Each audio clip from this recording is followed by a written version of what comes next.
I can't hear the sound. My apologies.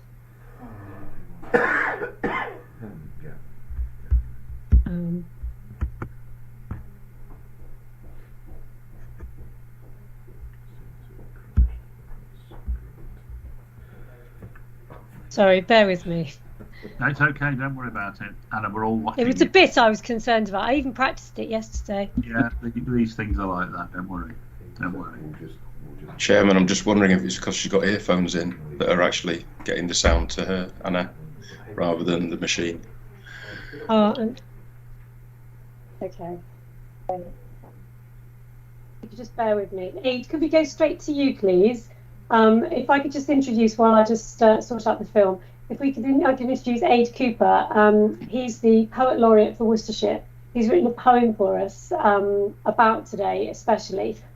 He's been working with us on some commissioned free poems and has helped us on some important projects, including on the COVID memorial and for Carers' Rights Day last month. And I've invited Aid to be our Trust's first poet in residence. And I just wanted to hand over to you, Aid. Thank you, Anna. Thank you, everyone.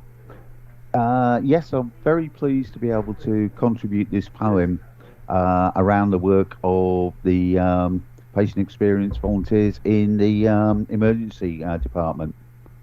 This is called On Another Day. On another day, it could be me lying there on that bed, on that trolley, scared, helpless, alone. But today, I'm here to help you realise you are not alone. There is someone who will sit with you, talk to you, reassure you. Me, I'm just like you. Most of the time, I'm a teacher, an architect, a shop assistant, a retired police officer, a student, a social worker. But today, I'm a volunteer, just doing my bit, helping out, and proud to be here to give my time to help you. Thank you very much. Thanks, Aid. I'm going to now. Anna, do you want to try again? Yeah, I'm going to now. Since May 2019, and so for the 2 round, I've got a bit more time on my hands to deal with it.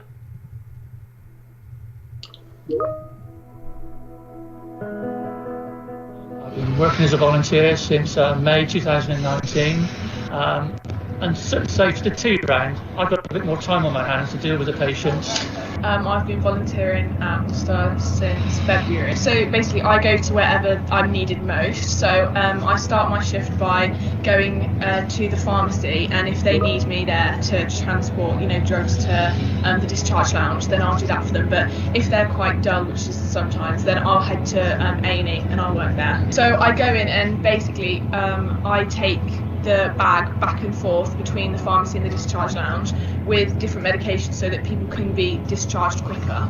Just the little things, like when you offer someone a cup of tea and you just see their shoulders relax and stuff like that, I can just tell the little things mean a lot to people, and that's why it's so rewarding.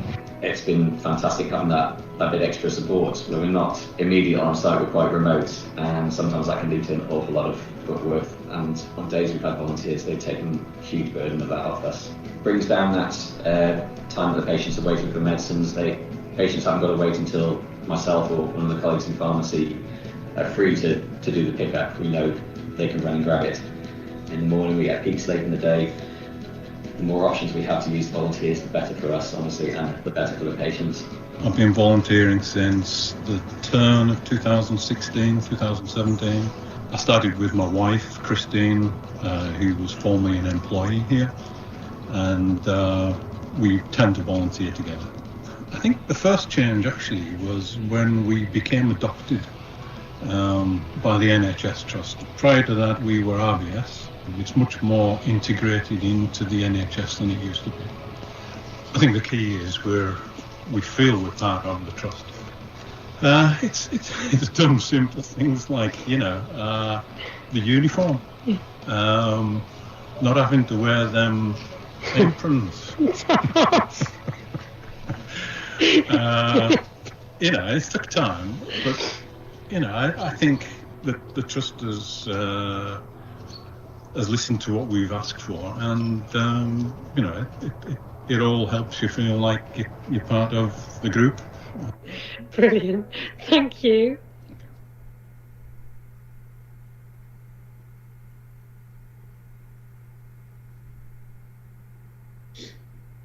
So thanks for that, Anna, and thanks, Aid and Tony.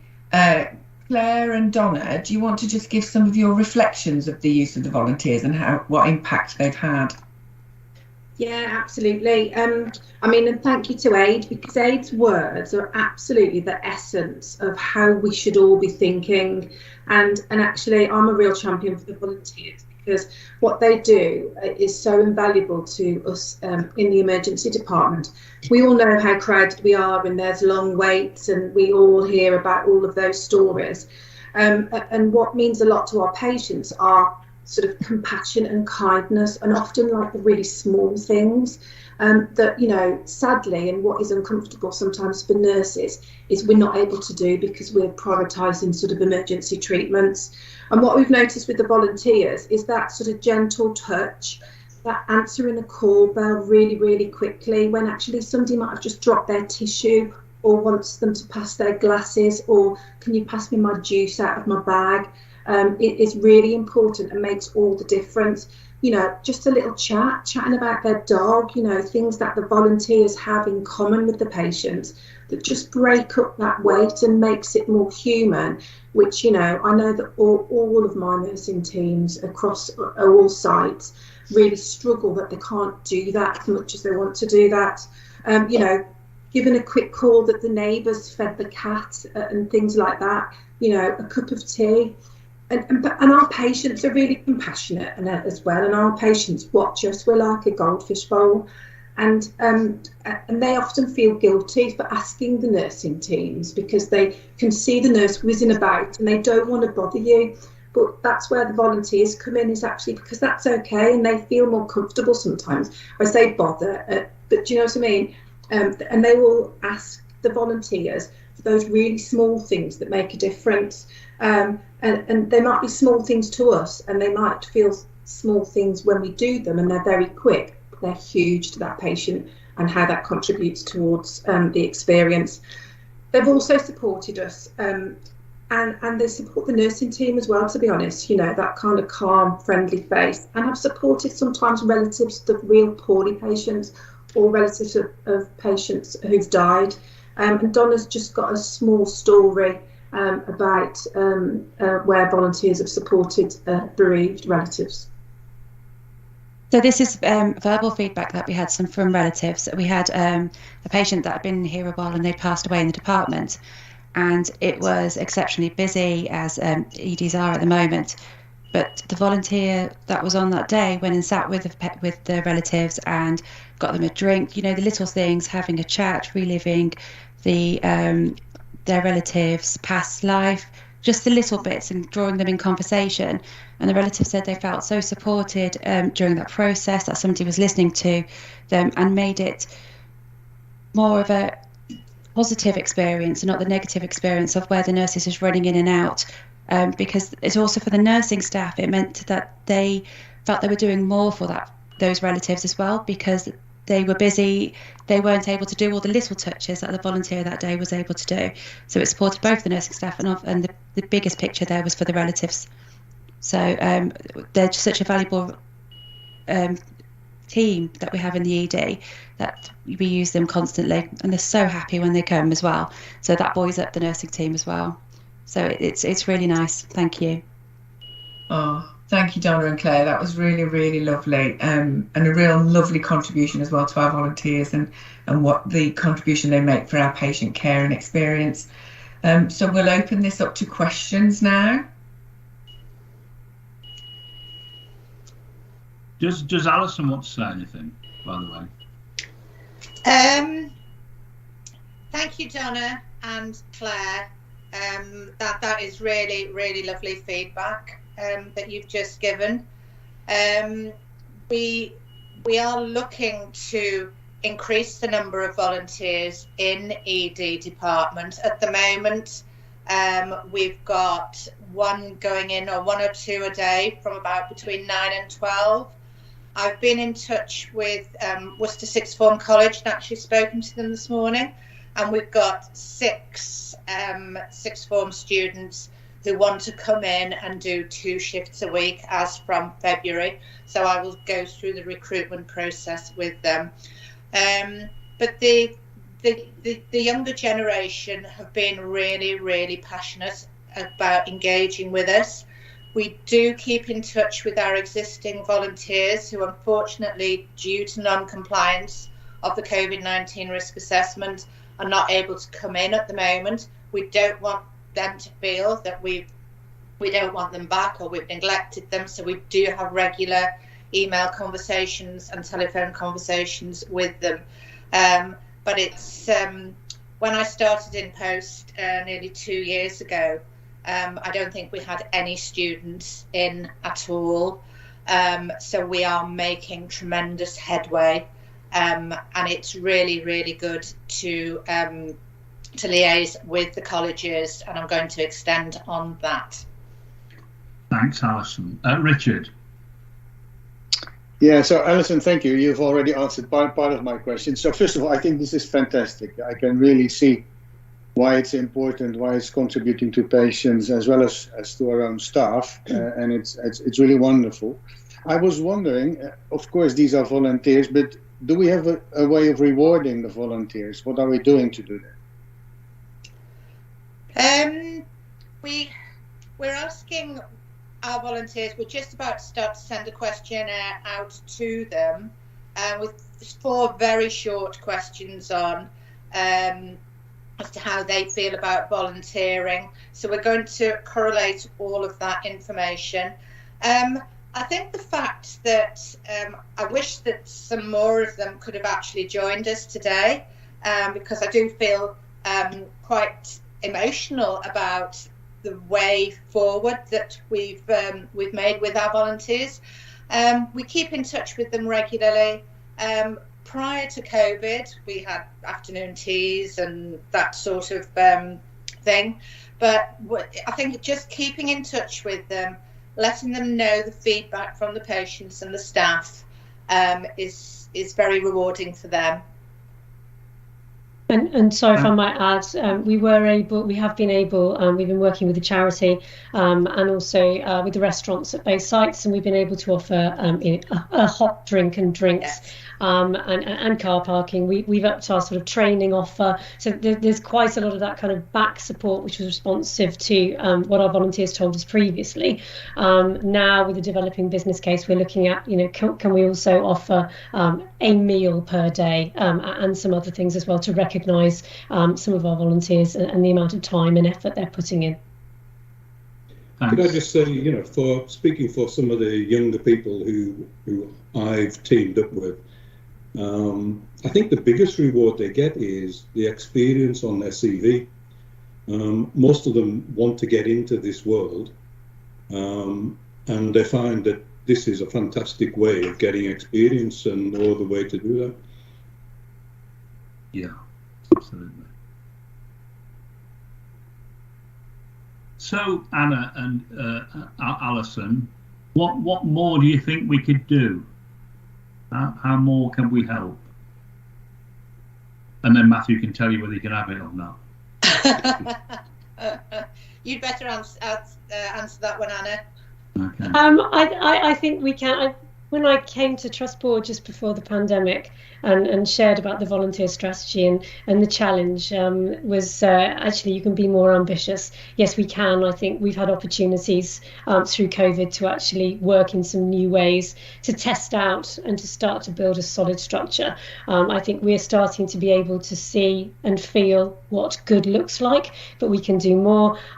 We've, thanks to a series of successful funding bids to NHSEI, I've been able to have a small, fantastic staff team of 2 to enable us to do this. And I guess now it's about actually, if we want to invest and do more, we'd need a small staffing structure to support that.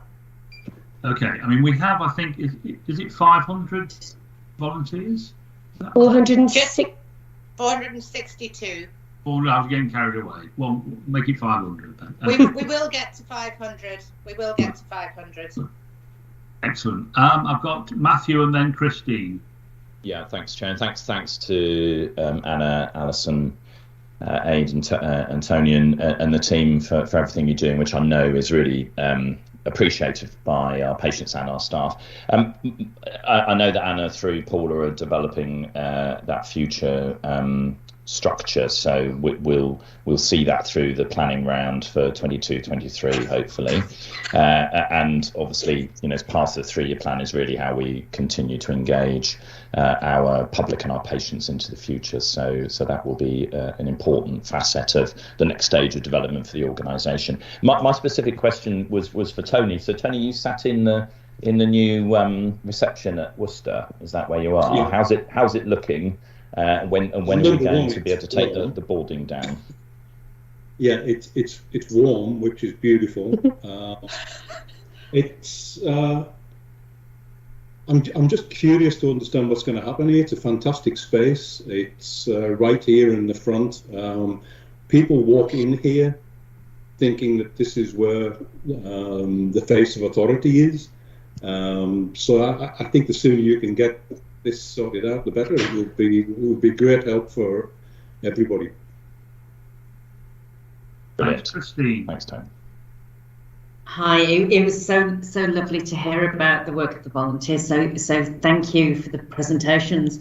As I suppose, Anna particularly, I wondered about how have we got ideas about how we widen access to volunteering opportunities for those members of our community who perhaps don't naturally or normally come forward to be volunteers, particularly as it is often a stepping stone for some individuals into wanting to move into working substantively in health and care? I think in short, yes, that is part of the strategy. There is an engagement stream that runs throughout that, and we are widening our capacity to network with our colleagues across the STP and across the volunteering community sector. I think the honest answer is we've worked in a considered way and a relatively small way within what we've got to work with at the moment, and without raising people's expectations about what's on offer. Previously to the pandemic, the majority of our volunteers were working on wards. Obviously, they're not on wards, so we're working in a new way. So we are we're starting to do that, but we haven't launched it yet, I think is the honest answer. Yeah, that's good to hear. That's coming online. Thank you. Okay, Paula. And to Tony's point, we are looking at the staffing of that reception area. We've got it underway already, and I'm hoping to get people in post as quickly as we can, because it is a beautiful facility, as you say, and it's a really nice way to sort of welcome patients and carers into the trust. It's quite prominent now. So yeah, it's just to assure you we're on it. Okay, let's so thanks for all of that, and can I particularly thank Anna, Tony, Aid and Alison for the fantastic work that you're doing. Claire and Donna, of course, brilliant as ever, but the volunteering part of this is such an important part. One of the things I would say, and I've worked in healthcare systems all over the world, and one of the points I'd make about them is that healthcare organisations grow out of the communities that they serve. They're not disconnected to them. They're incredibly part of them, and they give it a particular character. And I think that's why this volunteer issue is so important, to connect us with our communities, with our population, with the patients that we serve, as well as that issue I think that both Tony and the film identified about what we call, euphemistically, small things that people do, but then it's the small things that people will remember, that will stay with them. So a bereavement, a small thing, will make such a difference to the way in which people. So it's a fantastic thing that you do, Tony and the team. It is just unbelievable and so important for this organisation. So thank you very much for that. The other point I'd make is that whilst in lots of ways healthcare delivery is scientific. The scientists and the operate at that level. It's also deeply connected to the cultural part of our lives, and 250,000 people, individual people, new people every year come through our trust to be treated and supported by us, which is about 40% of the population of Worcestershire at their most vulnerable time.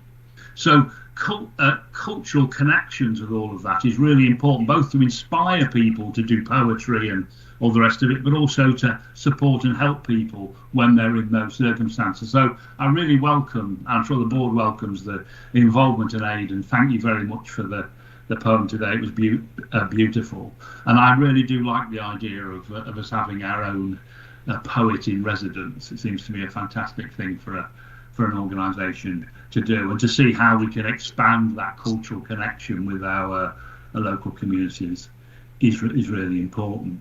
And the final thing I'd say is, my guess is that a number of, particularly the executives in here, and I can certainly say it from my perspective, started our engagement with the NHS by being a volunteer.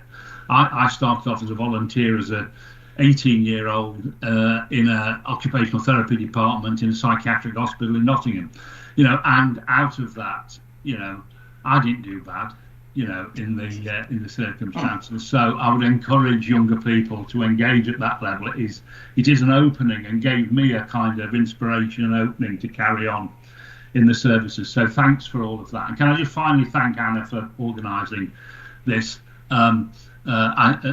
Never before have I heard a laughing cameraman in a film, but I think that was it caught the thing. So thanks very much for everybody, and we really look forward perhaps coming to you coming back again sometime in the future to talk about to us how it's all going. So thank you.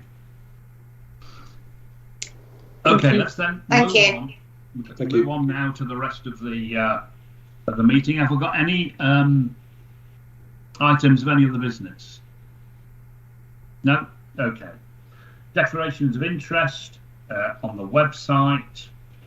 Minutes of the previous meeting. Are they a reasonable reflection? Yes, they are. Good. Thank you very much. Action log. Rebecca. Thank you, Chair. The actions are as set out in the log. We've had a number of updates have come through since in relation to the progress regarding the property forms and the medical equipment. They're quite detailed, so I'll circulate those to board members, but to give assurance that those are in progress. Review is underway in respect of the metrics and indicators at place, and that work is ongoing through the intelligence cell, and the rest of the updates are as per the log, all closed. There's a number of green items at the end of the list. Chair, thank you. Okay, thanks for that, Rebecca. Can I then move on to the grandly sounded Chair's report? There isn't really a Chair's report. The only issue I want to raise with you is that we are committed now to a board-to-board meeting with the Healthcare Trust in the new year. Planning is going ahead to make that a reality, and I hope it will be a really helpful and useful way of cementing the connectivity between ourselves and the other healthcare partners. It's crucial that we get this right, and no doubt when we get into the detail of some of the issues, the serious sort of service issues we're facing, that will underpin it. Mark Yates, the chair of the trust, and I are trying to organise a briefing meeting for the non-executives of both trusts together before that meeting, so we can get everything aligned, so we can make the most out of that discussion. So I'd appreciate everyone's cooperation to make that happen, but I think a really important issue for us. Let's then move on to the Chief Executive's report. Matthew. Thank you, Chair. Good morning, everybody. A few points in my report this month just to draw out for the board. I think the first thing always to note is a thank you to staff for their continuing commitment and focus on keeping patients safe and making sure that people are receiving the best possible care in what continue to be challenging circumstances across both of the main hospital sites, but also the Kidderminster site remains busy with its day case and diagnostic services. We've had a couple of important meetings over the last month with colleagues from NHS England, colleagues from the Department of Health. You can see in my report there a reference to a multi-agency conversation with our local MPs and one of the health ministers with regard to urgent emergency care pressures. I think that was a helpful conversation, bringing Minister up to date on the local pressures in Worcestershire. We then had a subsequent meeting with some colleagues, predominantly clinical colleagues, looking to see whether there are further opportunities to assist with ambulance handover delay challenges in the county.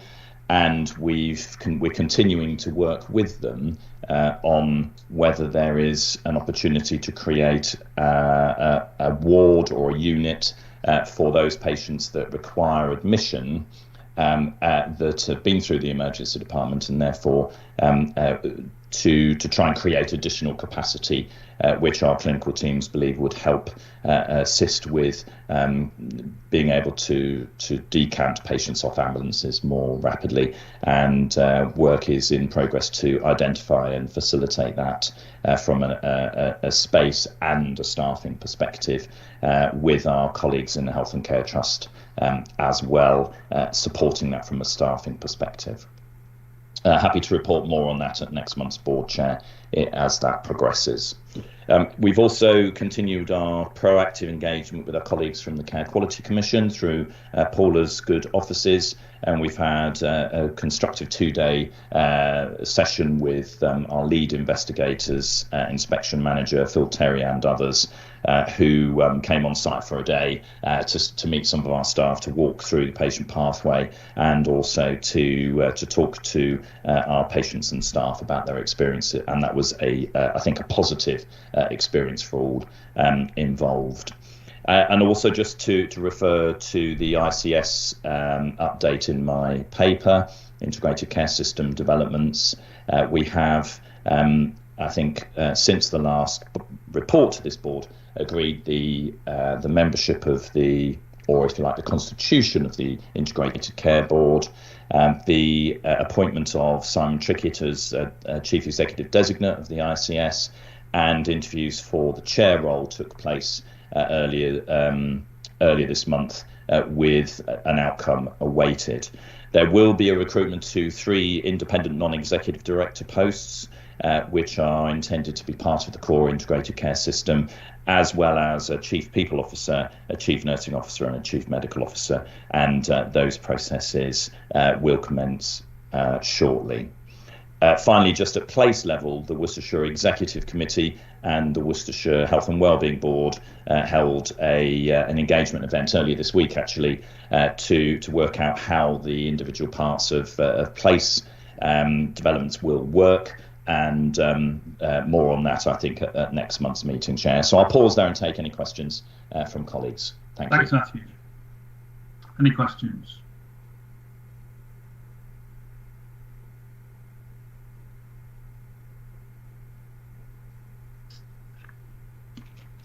Wakar. Thank you, Chair. Matthew, just on the CQC visit, did they give any views on our trust? I mean, what were their headline comments?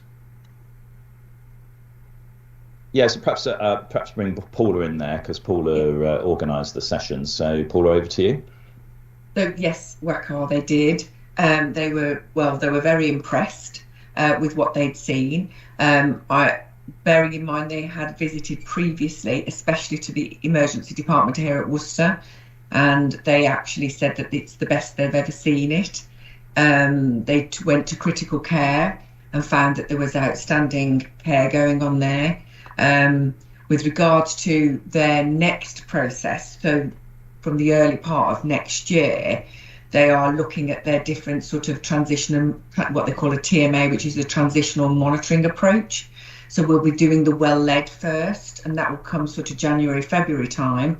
And then they will look at more of the inspection regime from a tabletop perspective, but also on site as well. So they did give some really good indication. They also went to maternity as well and were very impressed. They visited both sites, the Alex and the Worcester site. Unfortunately, they didn't have time to visit Kidderminster, but we can arrange that. So absolutely, they were very, very impressed and very thankful to our staff having gone through the pandemic response. Good. Do you want to come back on that, Wakar? Yes, please, Chair. Thanks for that, Paul, and that's really good to hear their positive comments. Any development areas? Actually, no, because that's what we asked them. I purposely asked them if they'd seen anything that needed developing or there was issues that we needed to address there and then, and they actually said no. Bearing in mind they only went to the ED, maternity and critical care, you know, they've not gone to any other areas that they might think, or there might be some areas for improvement. So they were on those areas that they went to, and the staff that they met through the forums, they felt that there was, at that time, there was nothing that they could see. Okay. We obviously shouldn't get a false assurance through all of this, Paula, should we? You know, and there's still a lot of work to do, but it's good. It's good to see, good to hear what you've said. Julie. Matthew, you talked about the additional posts being made to the ICS. Can I take it that these are not additional posts to the whole system, but there are posts that have been removed elsewhere? This is not an additional cost to the system? Well, so Julie, I think with the dissolution of the clinical commissioning groups apps on the 31st of March, I think there's a real focus on trying to redeploy people where that makes sense. But my understanding is obviously the non-executive roles, independent non-executive roles within the integrated care system core team will be new posts. The chief nursing, chief people and chief medical officer posts, I know that colleagues within the CCG are looking at how there might be the opportunities to redeploy, but these are new and different roles. And I think, therefore, there's a question about whether redeploying people is the right approach, as opposed to getting people that are really fit for the different types of roles that are being proposed within the ICS structures. The issue of funding those, I think, is something I know that the CCG leadership are working through within their current cost base. So, you know, the funding of these posts will come out of the existing funding envelope for the system.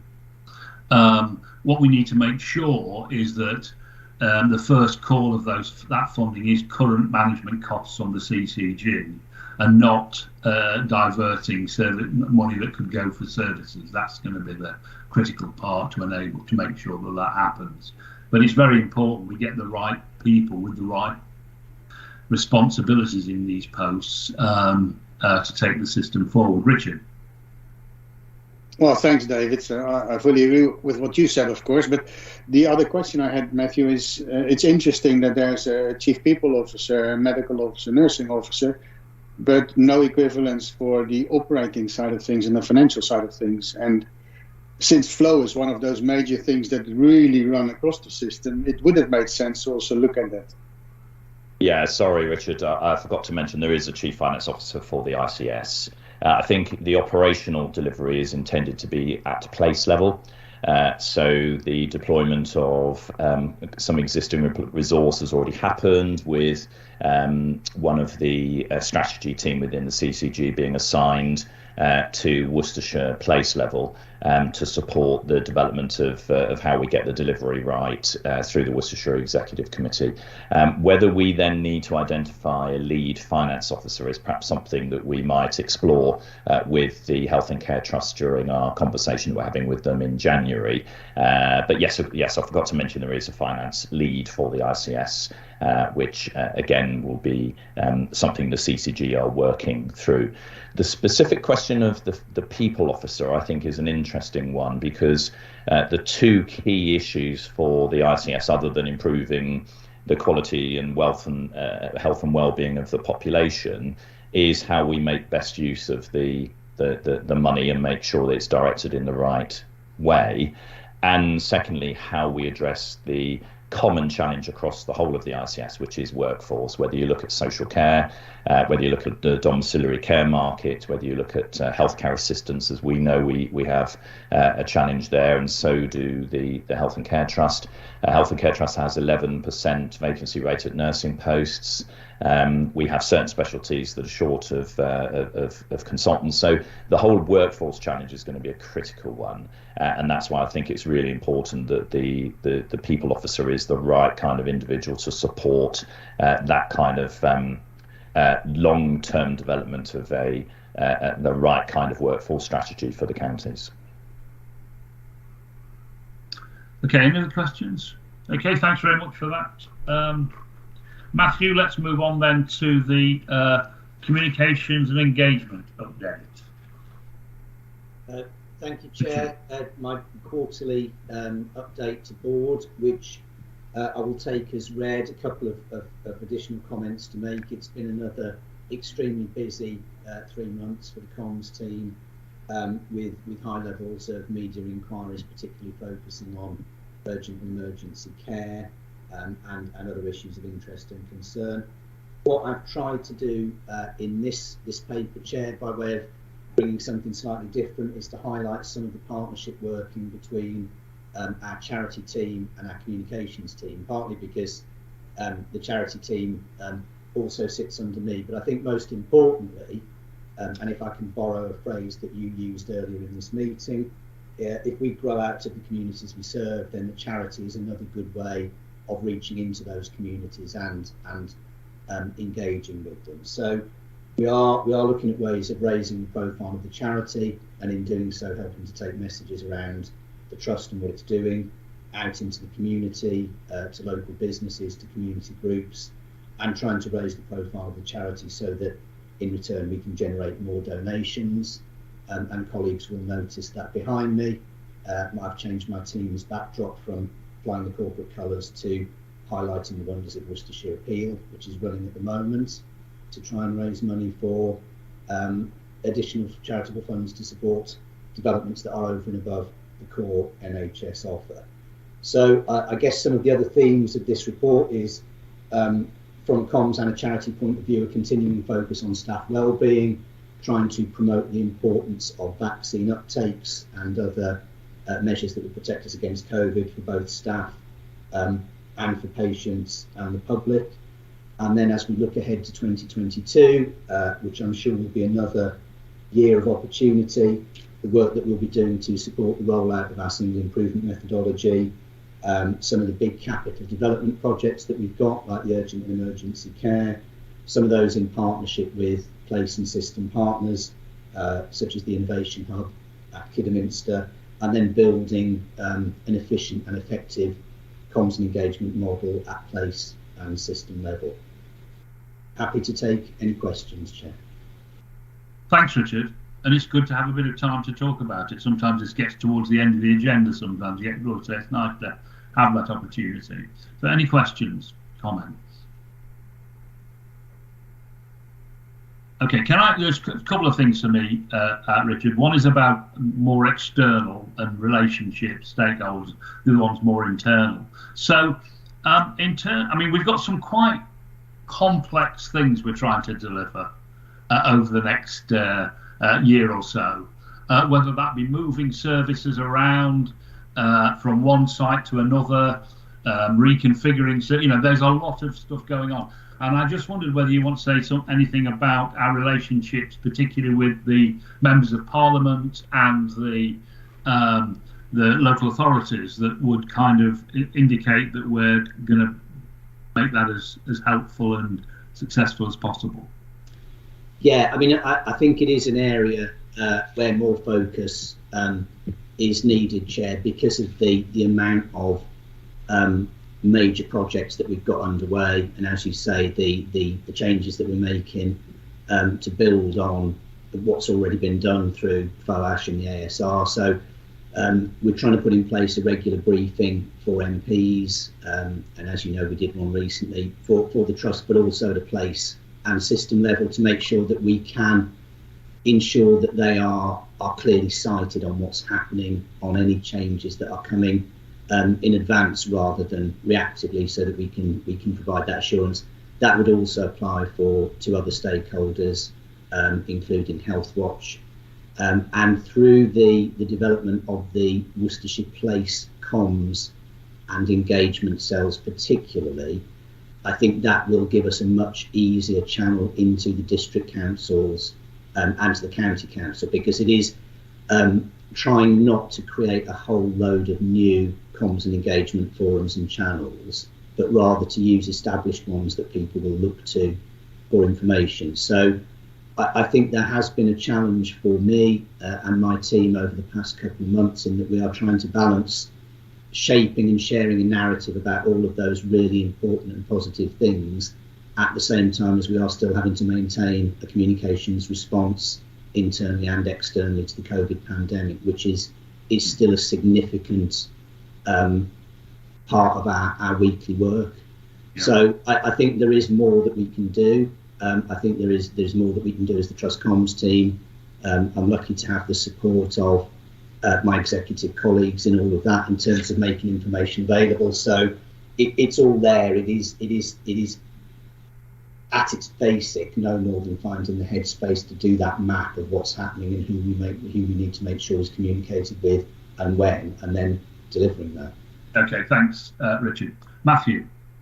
Yeah, thanks, Chair. Just to build a couple of points on Richard's response to your question, that there's no doubt, I think, that that the exec team and the divisional directors view the importance of stakeholder relationships, as being really key. And we've met recently over the last couple of months just to sort of map out where we think we need to focus our efforts and priorities in relation to that. And we've identified the need to really be, perhaps more proactive, not just, Richard, but actually all opportunities taken, both from the clinical leader's perspective, but also in any engagement into the Worcestershire Place discussions as well. And I think as a board, it's also worth us just being cognizant that I think the political environment is going to get perhaps more prominent for us, with local elections in many parts of the county coming up in May, which is only a few months away, and then obviously the impact of those that has on the national political scene coming up as well. So I think it's really important as a board that we take every opportunity to be positive and proactive in engaging our stakeholders. Thanks, Chair. What I would say, I think that Richard and the team do a remarkable job in all of this. A very good job, and the vast majority, in fact, for all of the stakeholders I ever talk to, desperately want us to be successful. It's not that they're what's it, and so to use that as an opportunity is really important. But those things that Richard says are absolutely right. The second issue is more internal, and you picked up on it during your talk, which is the single improvement methodology and the communications around that, because that's such an important kind of thing for us to be doing. And so a broad point is, how's that going and what do you need to do? And a narrower point is, I think we need to call it something, because my worry is at the moment, and right from the beginning we've been very clear that it's our single improvement methodology and we're going to make it happen, and we've got someone to help us. And the danger is in a vacuum where we're not clear about what we're going to say about it, it gets called Virginia Mason, which is not what it is. They're there to help us not do it. So I just wondered what your timetable was on kind of doing the brand and all of that to make it connect with Forward and all the rest of it.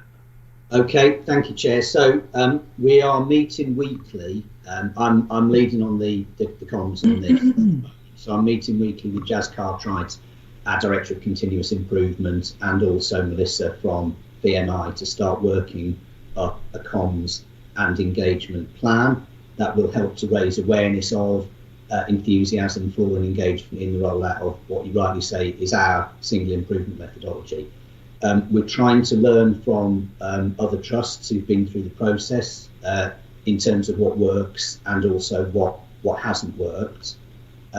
We are looking at developing additional channels to help carry the information. It will be the first meeting of our transition guiding board that will oversee some of the major projects next week. And I think from that will come the start of some more proactive communications and engagement activity.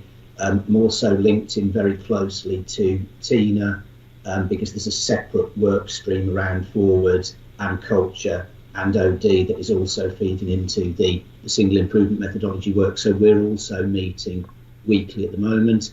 In terms of the name, I agree with you, the sooner we can name it, the better. It's slightly tricky naming something that you haven't seen or felt to any great degree yet, but what I'm hoping is we have at the moment circulating a possible short list of names that I'm happy to share with board colleagues from Jazz, and that is one of the questions that we're going to try and answer if we can at next week's transition guiding board. Okay, I mean, the only point I make, I haven't got a view about the naming and branding. What do I know about it? I just worry that in the interim, a vacuum is filled and we're now running the Virginia Mason improvement methodology. That's all. Okay. Well, so you'll make that decision before Christmas, I assume. I would very much hope. Yes, from the Chief Executive's thumbs up, Chair. Yes, we will. That's the right answer. Wakar. Thank you, Chair. Richard, the last report that you presented, I remember we had a really good discussion on comms, and there are a number of areas that we discussed. My question really is since then, I mean, what have you done? What one thing you've done to diversify the communication strategy to ensure that we reach all parts of the communities, including older people and vulnerable people? Yeah, so we're still reviewing the reach of our social and media whacker. And as I said, I think at the time we've refocused on some of the local media content because certainly in terms of age, we've got some very good evidence around the demographic reach. I think in terms of diversing into the different parts of the community, part of it will be through some of the charity connections that we're building up, and we've met recently with the organisers of the Worcester Mellor for a memorial that they've got some Arts Council funding on, again that Jazz is involved in, as in her separate role as chair of the Bay Network. So that's opening up some channels of communication. I think in terms of diversifying our reach and measuring the effectiveness of that reach, that is one of the things that we've not had enough headspace to focus on over the last 2 or 3 months because of the operational pressures. It is something that we've discussed amongst ourselves and with colleagues in our Bain network. And actually, I've also had a discussion with my own reciprocal mentor about how we might do something internally and externally to start reaching out with some of those messages. And we have also supported the development of staff charter, which again I think will help to send out some positive messages about the approach we're taking. But it's not something that I've had the time or capacity to look at in the level of detail that I would want. I think as we develop the stakeholder engagement programme, that is something that will very much feature in it, probably the first. Can we make sure, Richard, when you do your next report, that you kind of bring something slightly more fulsome on that issue to us? Yeah, absolutely. Thank you. Jo Newton had her hand up, but she's put it down. Is it because? Well, obviously. Chair, it was really just to make the point that clearly it's the narrative needs to build into the 3-year plan with the SIM. It was just that point in terms of the continuous improvement as part of the pyramid. But I think Richard articulated where we are with that. Thank you. I think it is also something, Wakar, just by way of a final point, that will very much inform place and system comms as well. And I think one of the things that we can do to accelerate the process of the effectiveness of our reach is to use the channels that our place and system partners have already got in place, rather than trying to map our own routes into those groups. Okay, thanks for that, Richard. Okay, thanks for the report. We note the report, but if next time we could think much more creatively about what we're doing about the diversity of communication channels and how we're meeting vulnerable groups and the rest of it. Okay, thank you for that. Let's move on then to the H2 plan. Now, this is an interesting governance conundrum here, where we're being asked to approve a plan that has already been submitted. Is that right? That's correct, Chair. It's an idiosyncrasy of the planning round this year. So before you Chair, there were 3 recommendations. As you say, one is to approve the submission that was made by the Trust of the ICS, and secondly, to endorse the agreed position that we have with the ICS as part of the onward submission to NHSEI, and we just need to note the risks associated with the plan as well. And just to build on what you just introduced, the planning round this year has been different. It's been treated in 2 halves, which NHSEI have referred to as H1 and H2. And this paper refers to H2, which is a period from September to March. There's 3 key elements outlined. I think if you look under the activity domain on page 3 of the report, which is page 28 in the pack, it summarises the 4 key target activity areas that we were asked to meet. You'll see that for 3 of those, we are planning to meet the standard, though for the 104-week waiters, there are some exceptions around orthodontics and pathways 5 and 6. And you'll see also for the 62-week cancer waiters, we have improved the position, but we haven't said we'll be able to meet that particular target. On the workforce section, just to note that we've done triangulation with activity and finance, and we've really focused down on delivering against the agreed business cases, swap out of bank and agency, and making sure we only recruit appropriate people for the establishment. And then finally on finance, we referenced the deficit that we reported and how that's been adjusted with H1 and system support to leave us in a position of 1.9 million in deficit. So the risks are outlined on pages 29 in the pack, and there's more detail on page 46. And before I just hand to colleagues who might want to expand on the different areas, just to say that planning for 22-23 is underway, and we're just working on the approach and the assumptions internally at this point. So I'll hand back to you, Chair, if you want to invite colleagues to add anything further or take questions. Well, I think we'll go to. I mean, we had a long conversation about this at a previous meeting. So I'll open it for questions. Colin. Thank you, Chair.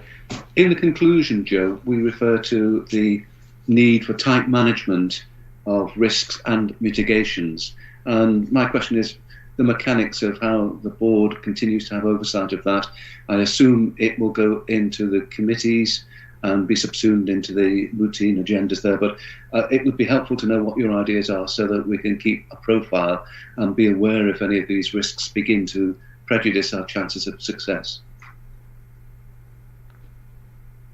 Thanks, Colin. And I think there are different dimensions. Some of them are covered in the detail of the report. So I think the PRMs are one key mechanism by which this is followed through with divisions on a monthly basis. There's also been a setup of a vacancy control panel led by Tina in terms of thinking about how we manage and oversee some of those bank and agency swaps. Of course, we've got the Best People programme, which is the area where we're giving monthly oversight as well to some of those detailed pieces. But I don't know whether any colleagues wanted to into any further detail. We do continue with the annual planning steering group as well, which meets on a weekly basis. Thanks, Matthew. Yeah, thanks, Chair. I think, Colin, just also to reference that the intention is to add the specific performance measures into the integrated performance report that we've committed to in H2, so that we're able to see specifically what's happening against the trajectories that have been submitted as part of this submission. And I suspect, depending on how we go getting on in relation to delivery against the plan, that will give us the opportunity to identify any risks and mitigations that aren't working for the board meeting based around the integrated performance report discussion. Okay, Richard. Thanks, David, and also Matthew, for expanding on the risk management. I've got one question, 2 remarks. The question is, have we really also shared the risks, especially around the activity levels, with the system partners, because they play an important role in the management of it? The second point is, when you look at the H2 plan, clearly there's still a significant deficit, which is now compensated by the system.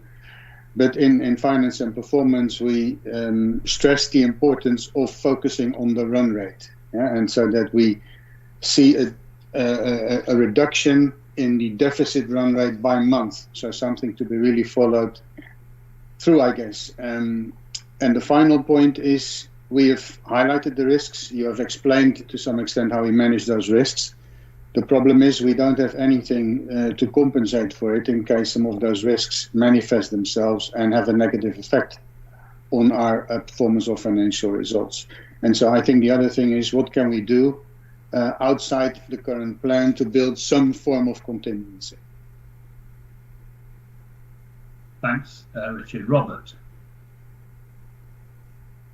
Thank you, Chair. Richard, yeah, no, totally agree. I think I just wonder if Chair and part response is worthwhile also just picking up the difference between the H1 and H2, just to give also the overall context, because I think it's just important also to pick up that we've really got to be focused on the expenditure run rate, what we can do to maximise our income wherever we can under what is pretty much an allocation and a block contract.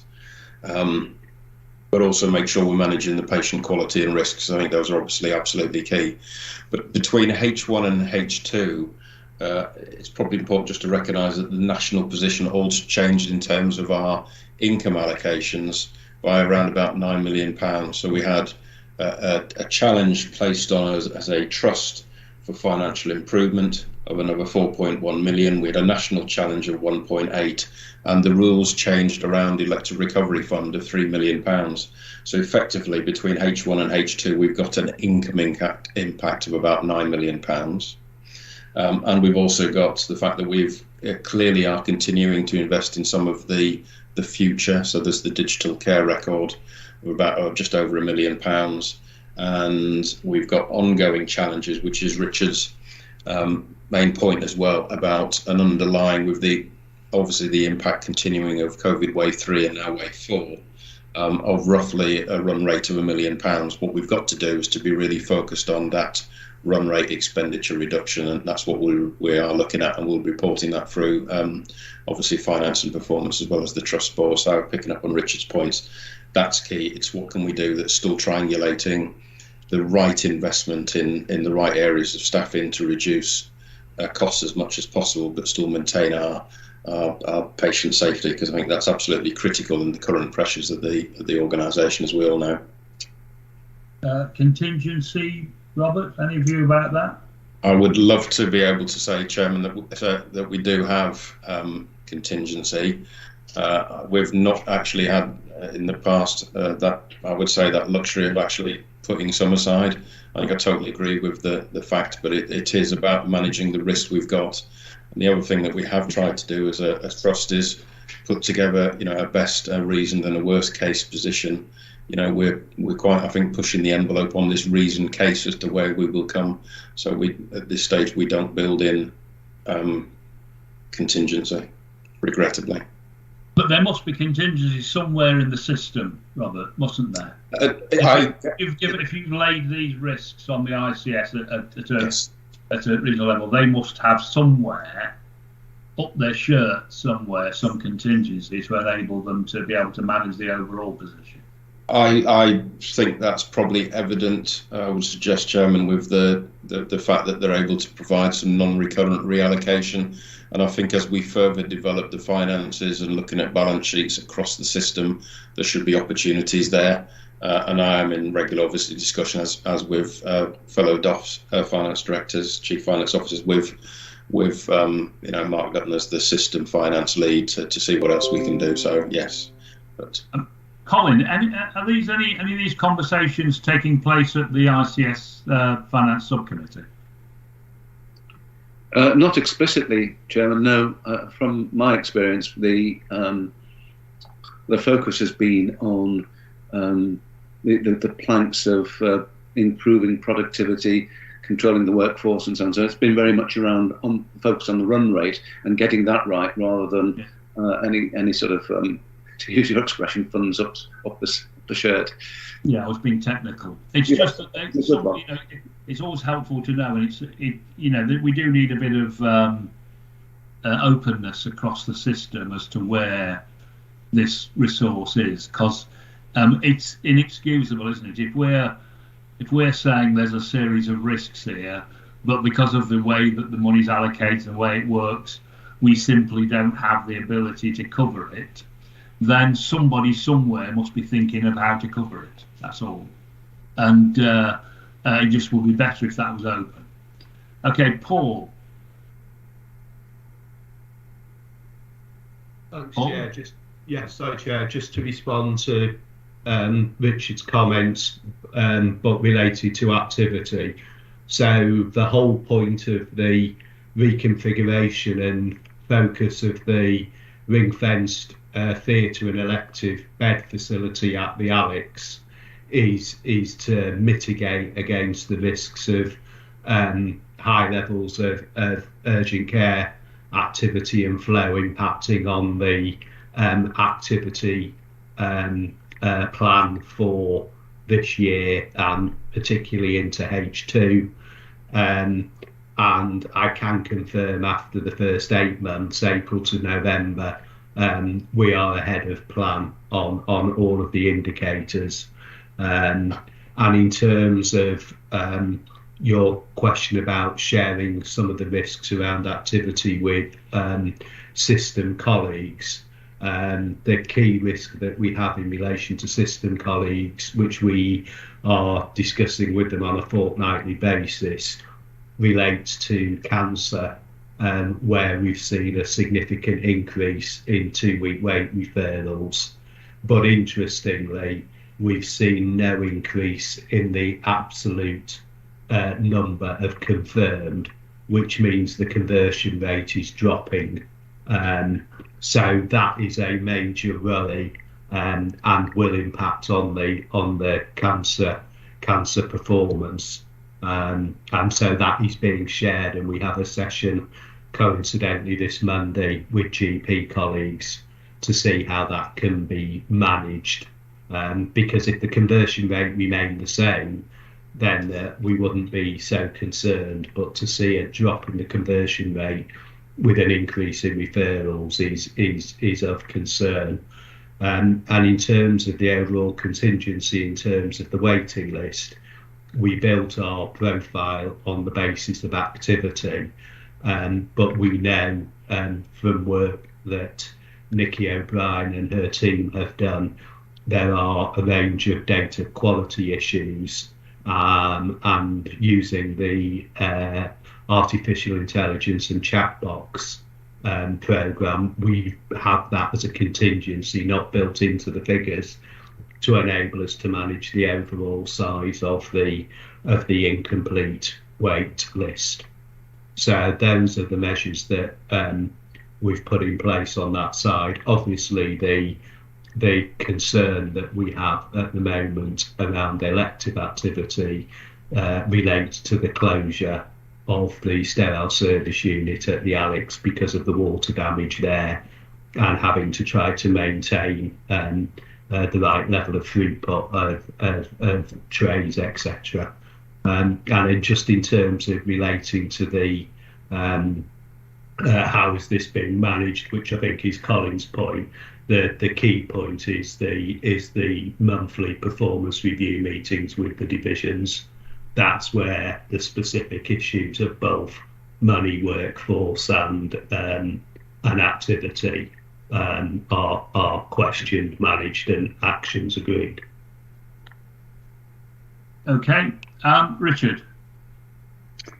Yeah, thanks, Paul, and that's completely understood. I think there are two other areas where it makes sense to have this discussion with the system about our assumptions in the plan and risk and contingency. One is around discharging, where there's clearly impact on our plan if things don't go according to plan, and you can have the discussion on who's responsible for what and how do we cover for that risk and how do we build contingency in the system.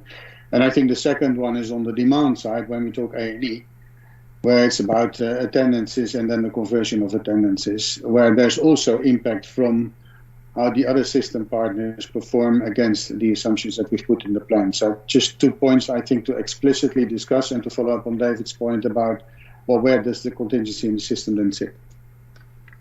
Okay, I'm going to move on now. We've had the opportunity, I think, a couple of times. I think Richard and his team have had opportunities as well. We're being asked to, let me get the right thing, we've asked to approve the submission, although it's already been made, to endorse the position with the ICS as part of the onward submission to NHS EI, and to note the risk assessed with the delivery of the plan.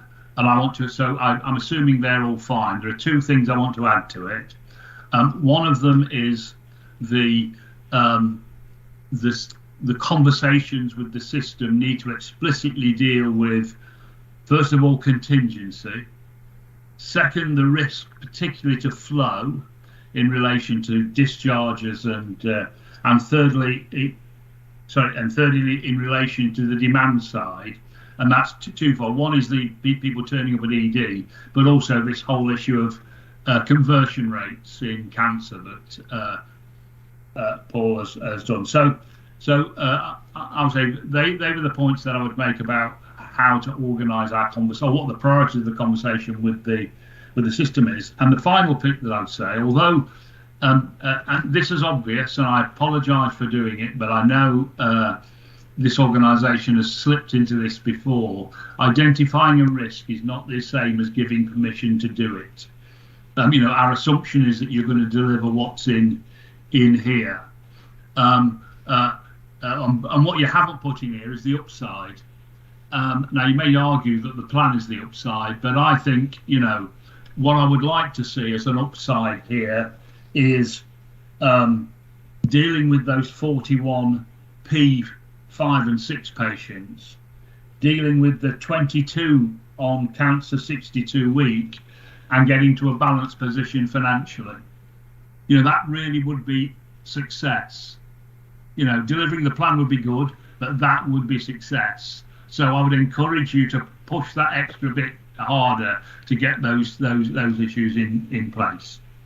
Okay, thank you very much for that. Let's then move on to the board assurance framework. Rebecca. Thank you, Chair.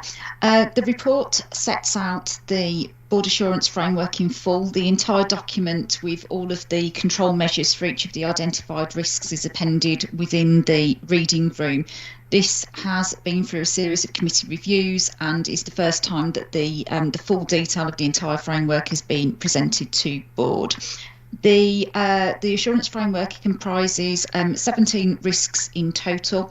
At the current time, there is one risk escalating, which is risk 11 in respect of reputation with regards to the current comments and concerns and pressures that we are facing in respect of urgent and emergency care and other pressures within the system. We've also begun to track more clearly the progress of the levels of assurance and the levels of assurance that we've got against the risks that we've identified. One adjustment has been made in terms of consistency in respect of BAF 7, and there's been an update in respect of BAF 14, an increase of assurance from level 4 to level 5. The mapping document is something that we'll use as a board to help us track. Whilst the risk scores, it's very clear and quite restrictive in terms of how we map and monitor those scores. Sometimes we can have progress without the risk score necessarily changing. So what this attempts to draw out is the level of assurance as to the mitigations and risks that we have identified and the score that each risk has. So what you wouldn't want to see is all of your 20 plus risk scores, so your highest scoring risks having the lowest level of assurance, so 0 to 2. And what we can see is a good spread here where we've got good levels of assurance across, and we'll see this being mapped through as we go throughout the quarterly updates. We can see what the changes are from the last report and how these are monitored, and then we have got a mapping of the strategic risks against the strategic objectives and the goals. Here what this attempts to demonstrate is that the assurance framework that we have covers the breadth of the organisation's work, and that we haven't got an over focus on any particular objective or goal at the detriment of others. The key points for board to walk away with are the overall risk exposure has not really changed since the last report. However, across the medium to longer term, the risk exposure of the trust is increasing, and this is increasing due to a number of factors, primarily in relation to COVID, the impact of restoration and recovery, and the urgent and emergency care pressures that we face. The risks appetite of the trust is identified against each of the risks and has been assessed and reviewed by committee. I'll pause at that point and ask if there are any other questions or clarifications. Thank you. Okay, I mean, these are obviously considered at the committees and everyone's clear about what they are. And just to reassure you that we look at the coverage of the BAF risks at board meetings as well, and we analyse them to make sure we're getting good coverage in terms of the conversations that we're actually having in here, and that's working reasonably well. Collins, anything you want to say about any of that? Yeah, thank you, Jim. Yes, what I would say is I think this is a good way of showing the progress that's being made around the whole assurance process. I think it is at committee level and hopefully at operational level getting some traction and bite. The particular one that I found interesting was the assurance map, where we can see at a glance where the levels of assurance are. And I think the overall situation, the overall picture looks about what you would expect in an organisation. But I think we should set ourselves the challenge of tackling those areas where we've got an assurance level 3. And hopefully the next time we look at that picture, there will have been a shift to the right. And that, I think, is a challenge which we need to disseminate and take back to the committees. Yeah, good point, Colin. Okay, Matthew. Yeah, thanks, Chair. Agreeing with Colin's point, I think that'd be worthwhile doing. But also just referencing back to your point, Chair, about the analysis of how we're spending our time. I'm wondering whether, from a well-led perspective, that's something that actually we should expose to the board in a report, perhaps next quarter, because it's really quite informative as setting out really what we're spending our time talking about. So perhaps that could be considered for the next quarterly update. Okay, that's fine. Good. You said you'd have you finished, Rebecca, or is there something else you want to say? Yeah, no, I'm done. Thanks. You were finished. You were paused. Okay. Well, thanks for all of that. So if we think about that movement to the right that Colin's talked about and test at the next time we discuss it, whether we have, and secondly, if we think about how we could use the analysis that we do for the totality of what the board's considering to map against the BAF would be, I think, really quite helpful as well. Lovely. Okay, thank you very much. So you want us to review and approve the bath and report updates? Yes, thank you very much. Agreed. Right then, let's move on to the integrated performance report, executive summary, etc., etc. So Vicky, I think never before have I seen so many.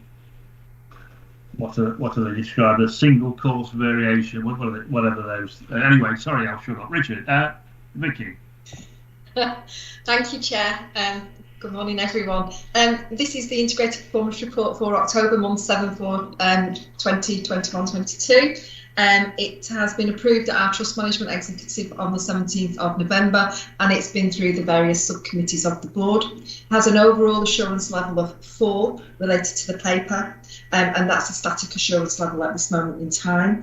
Just in respect of assurance levels, there have been some changes across some of the quality and safety indicators following review at the Quality Governance Committee, particularly in relation to the ICE reporting on page 116 of your pack, and also on page 114 of the pack as well.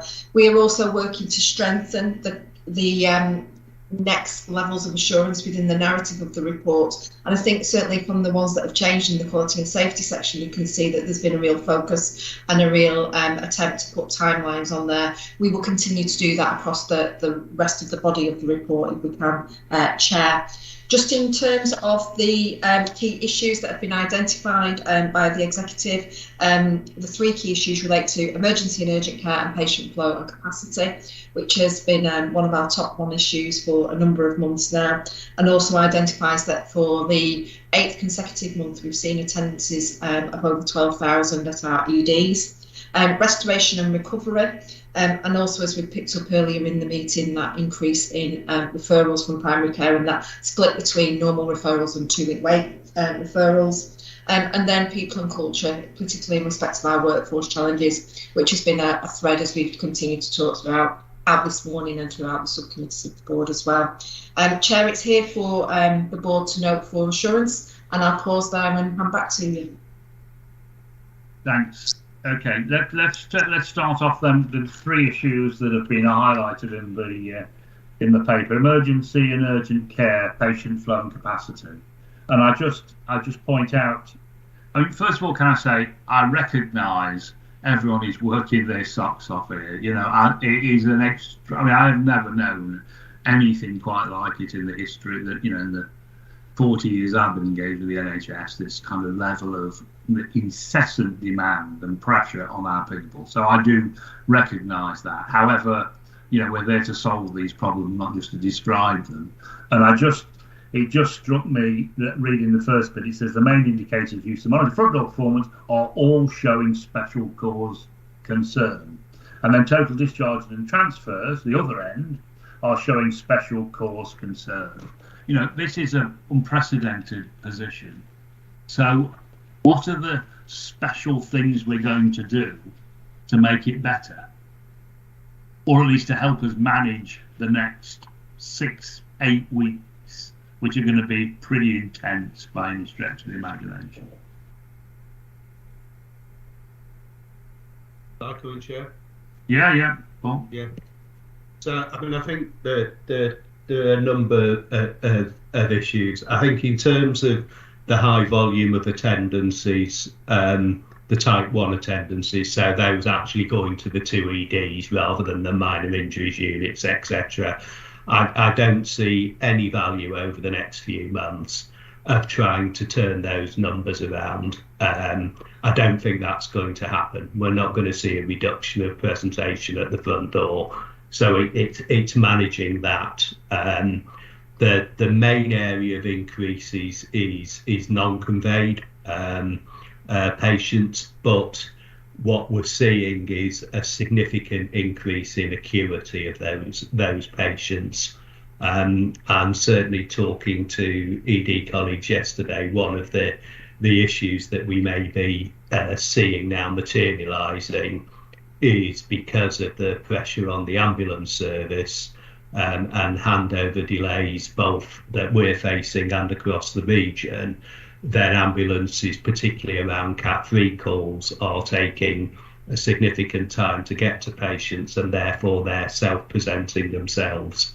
And that's a risk that we face that we haven't seen before in our ED waiting area, with those patients actually being quite poorly and not being ambulance conveyed. So I just want to be clear to board colleagues, this isn't answering your specific question, David. There is a slight change in the way we're seeing the pattern of attendances and the acuity of those that are non-conveyed. In terms of, and I also don't think we'll turn the numbers off. And I think the latest focus being given for primary care on booster vaccinations is it could even have an even slightly more adverse consequence of that. So I think we have to face the fact throughout December, January, February, March, the numbers will remain high, presenting at both our departments. So in terms of short-term actions being taken, at the back door, the main issue for us there is actually being able to track what's going on, and therefore being able to have the focus on why patients are being delayed in discharge. A tracker system has been put in, and it's been piloted on 2 wards, Ward 16 at the Alex and Avon 4 here at on the Worcester site. And after it's been live now for 3 weeks, after some kind of hiccups in its use, it's actually now being well used, and we can see exactly what's happening to every patient. At the moment, that's patients who are complex discharges on the pathways. We're rolling that system out from the first week after Christmas, and we're going to include non-pathway patients on that. And I think that will give us greater clarity on why someone isn't going home today when the expectation was, and to be able to intervene immediately on the day to get those patients out. On average, we are running slightly below the level of discharges we need to achieve per week, which is 740, but we're way out on the timing of those discharges. So the profile of patients coming in and then being held in the emergency department waiting for beds, against the timing profile of discharges is out by somewhere on an average of around about 6 hours, and at times that goes as far as 14 hours. So after the visit that Matthew referred to in his chief exec report, working with colleagues, we're looking at creating a if you like, the opposite of a discharge lounge. So we have patients who are going to be discharged, we move them out of the wards, put them in the discharge lounge while we wait for whatever TTO's discharge letter or availability of pathway capacity. So we're going to do the reverse, and we're looking to create a unit for those patients that are in the emergency department who we know are going to be admitted, and what we're seeing is them having a stay in the department because they can't get to the bed because the beds are delayed into the early, late evening.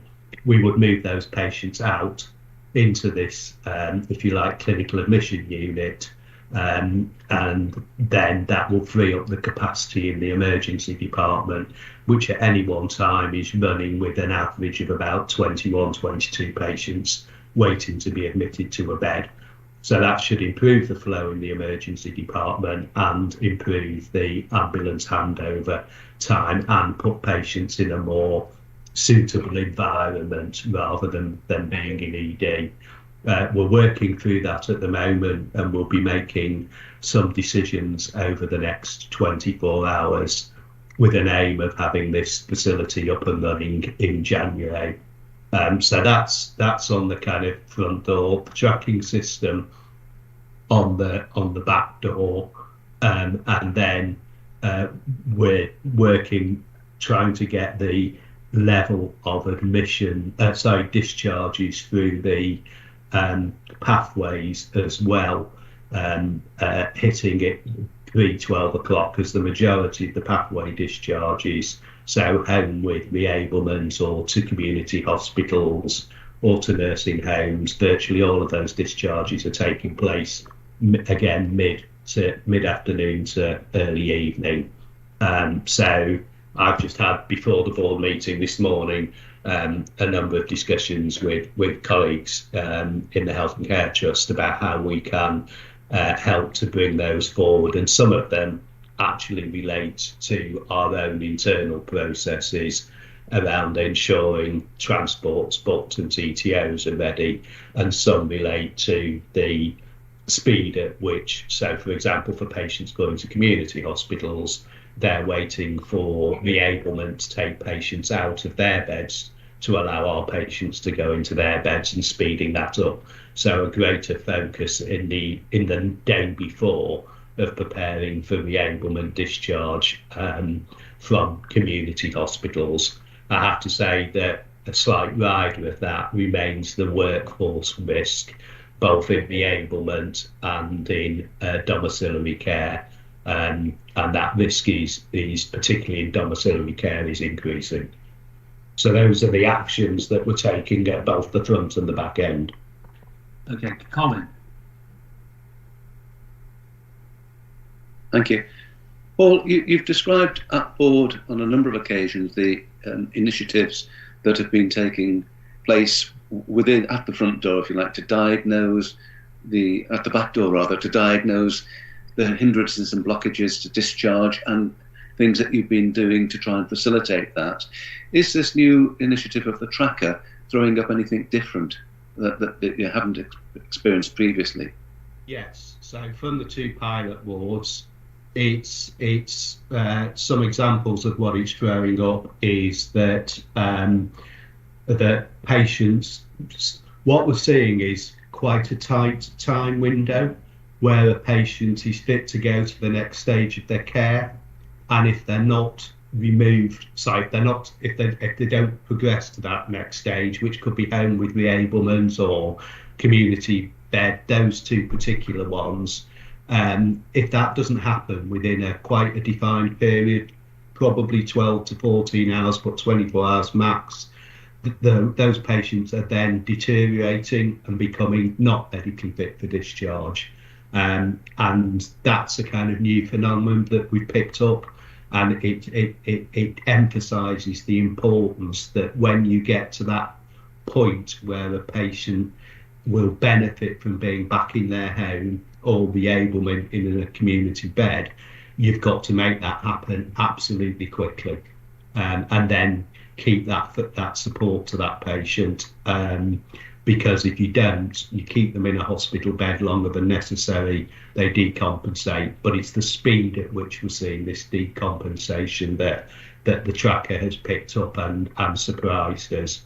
A second issue that it's picked up is demonstrating a level of failure of communication on actions that need to be taken between the OCT team and our ward teams, but where we're seeing that there are like failures in both teams being clear on equipment needed to support that patient to be discharged, or where the OCT think they've asked for the trust to recheck the condition of the patient, and we haven't. And the other thing is, if patients are going into a community bed, the need for them to have on the day, early as possible, a PCR swab, and that swab hasn't been taken, and that's delayed the discharge. So those are three tangible things that we can respond to that the tracker's picked up in only 3 weeks. Richard. I I think Simon was first there, David. Sorry. I don't do it in Simon. order. I don't do it in order, Richard. I've never done it in order. So, Richard. Thanks. So, Paul, thanks for that. That's really good to hear. I'm not sure if some of these things also were learnings from Perfect 10 or not, but I'd be interested to hear, did we get any learnings from Perfect 10, and what maybe different action is that leading? The second thing is I saw that the outpatient waiting list is still growing as well. And what I was surprised about is the actual reduction in consultant-led remote meetings, even in this time. And so do you know why that is, and can we do something actively to change that again? So in relation to the latter point, we think part of that is linked to the success that we're now having with advice and guidance, that is reducing the level of remote consultations, because the remote consultations are the ones where, you know, I know it's self-evident, but it's less likely that you'll need to see a patient face to face. And we're reducing those numbers in part because advice and guidance has been a real success story. I think Vicky would agree over the last 6 to 8 months, with the numbers being really positive there. So that's what's driving that. On the Perfect 10, what have we learned? I'd prefer to hold back on that and perhaps send a briefing note round to board colleagues after Friday, as we have a final wash-up session across the system to agree and sign off what went well, what we learned, what didn't go well. And I'd prefer to not present my opinion, but system colleagues' view on that. So that'll be dealt with tomorrow. So I'd be happy to send a briefing note to Rebecca to go round to board members after we've reached an agreement, because I think it's important that it is a system view of that rather than my view, as I might be biased. Okay, Christine. Yes, on the relative increase in face-to-face consultations, I absolutely agree with Paul that the advice and guidance has reduced our virtual consultations, but also where many of the referrals we're seeing as new patients now have only been seen as a telephone or virtual appointment by their GP, and so there's a sense that somebody has to see them face to face, and I think that's absolutely right from a clinical perspective. The second reason is that, if you like, the low-hanging fruit, so those patients that it was easy to deal with virtually, have already been seen, and we are now dealing with cohorts of patients that really do either prefer a face-to-face appointment, and that's their choice, or need, from a clinical perspective, a physical examination. We are still above the national target for virtual appointments in relation to face-to-face. Okay, Simon. I think you've moved on now, Chair, from where I was going to, with your indulgence, of course, make a point. Go on, make it, Simon. I was just going to ask. I don't know whether the board's aware, but we are in A&E at the Alex and Worcester Royal at the moment, trying to find out why patients who self-present do turn up. Fundamentally, trying to get to the bottom of, is it because they can't get to see their GP? I think. But what we're very aware of is that as we've been doing this work, the corridor is now empty, whereas when we did the work 4 years ago, the corridor was full. And just picking up on Paul's point about this critical admissions unit, I just wondered how you were accommodating the patients who are waiting for admission, dealing with the numbers, to be honest with you. So I don't know whether Paul can comment on that. So we feel that we need a facility that can accommodate up to 30 people at any one time. And would have a turnover of around about 45 patients in a 24-hour period. We would obviously exclude patients who require a high level of oxygen impact, such as respiratory patients needing to go on CPAP. We would obviously exclude children, and we don't think it would be appropriate for fractured neck of femur patients to use that facility. But we would then use it for other general surgical emergency, gastro, cardiac, general respiratory, and I need to be in a position to sign something off with Matthew tomorrow morning, and I need to see the detail of that. So I don't want to quite publicly say where that facility would be just at the moment, but would be more than happy to give you an update tomorrow, Simon. But it would be adjacent, it would be close to the emergency department. Okay, so I appreciate that's the future. What I was wondering about is how you've been coping with the here and now, to be honest with you.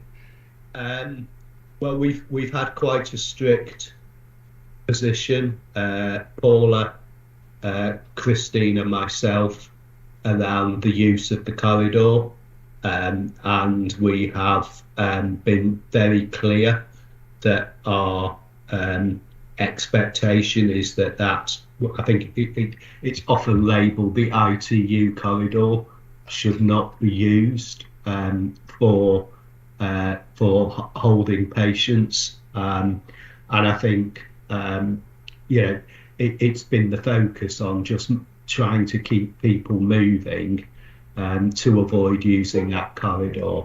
I can say that in the last 3 months it's been used on one occasion and was cleared within 12 hours. It is our, it is, I mean, so I don't really speak for Christine and Paula, but I think they would agree with me that the three of us have had a huge focus on this, and it's not something that we're prepared to back away from. It's worth. I know this is no help to anybody at the moment, but 2.5 years ago, on average, every day we had 81 patients in the hospital who didn't have a bed.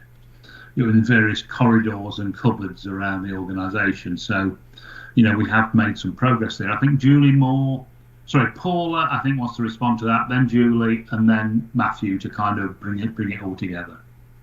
Thank you, Chair. Thank you, Chair. Yes, I absolutely agree with Paul, and Paul and I even had this sort of discussion last night with regards to making sure that if there was any decision to be made, it had to be agreed with me, Paul, and Christine about whether that was the risk that we wanted to take. It is not the best place to put patients at all, and least of all, it's a fire risk for ITU evacuation. So we have got to, if we've got to use that, then that's under great consideration from the triumvirate of the Chief Nursing Officer, Chief Medical Officer and the Chief Operating Officer. And just so that everybody knows that we're absolutely tight on that and what that needs to happen. Okay, thanks. Julie. I accept this is a better way of looking after the patients, but if you're talking about an additional 30 patients, that's like opening another ward. So A, staffing, where's it coming from? And B, money, who's paying for it? And has this been discussed across the system so that this is a risk that's being shared? So in terms of who's paying for it, we're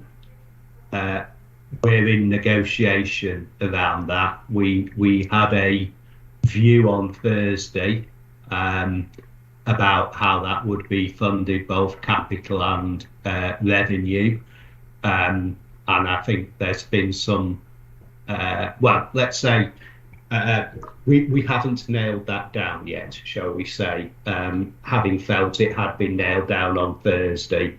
To your second point, I'm sure Paula would want to come in as well, Julie, but the revenue hit may not be that great because, let's be honest here, the staffing issues, we're not going to suddenly recruit 50 people.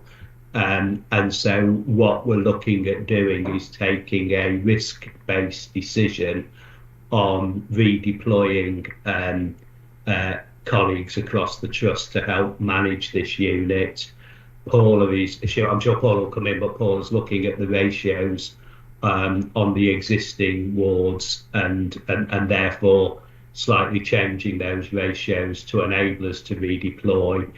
And Paula and myself are in negotiation with colleagues in the Health and Care Trust about the potential to maybe scale down some activities that would allow a redeployment of nursing staff across the system. I do need to be absolutely clear to board colleagues here that we need to be careful. The patients who will go into this unit, if we can deliver it within the time scale we're talking about, these are patients who've been assessed in ED, they have been clinically and nursing managed, a decision has been made that they need to be admitted, and the issue is that we've got this massive time gap between those patients when they need to be admitted, when that decision's made and discharge is taking place. So this is a kind of clinical admission unit. I would see it clearly needs medical input to care for the patients, but I think we all agree that this needs to be nurse-led and managed, and the patients who go in there do then not need to be subject to a battery of investigations and diagnostics. That's already happened, and therefore there does need to be medical oversight and medical input, but I'm not expecting a significant redeployment of medical staff to manage this unit, and we will need a very how do I put this, Paula? We need a very risk-averse, strong nurse leader to oversee and make sure that these patients, that my view is that, and Paula's view and Christine's view is, we're all three of us of the view that patients shouldn't be in there longer than 12 hours, but there should be a maximum stay of 18, and that's it. And there'll be things to play if anyone's in there beyond 18 hours.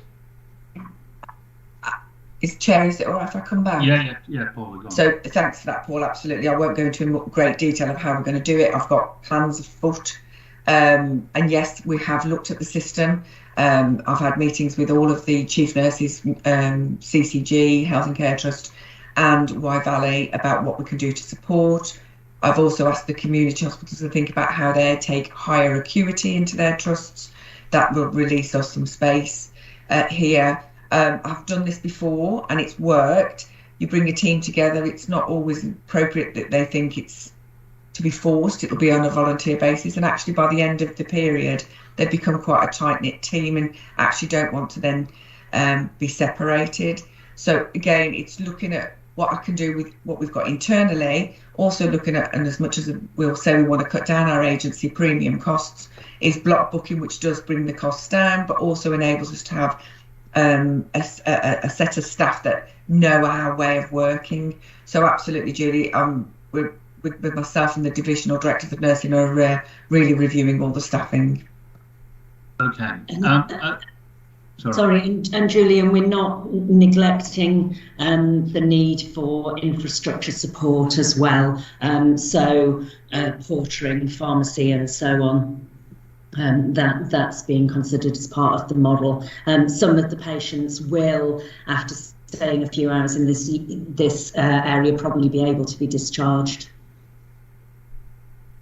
Okay, I mean, this is nationally, this is a model that's being advocated for the 35 organisations with the biggest problems on ambulance handovers, and we're one of them.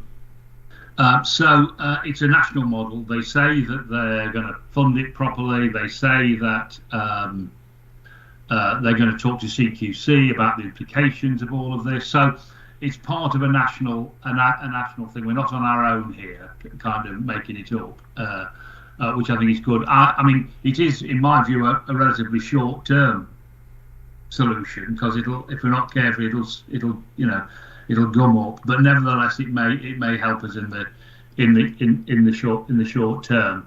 And this has come out of the thing that Matthew talked about earlier, this visit that we had from the national team.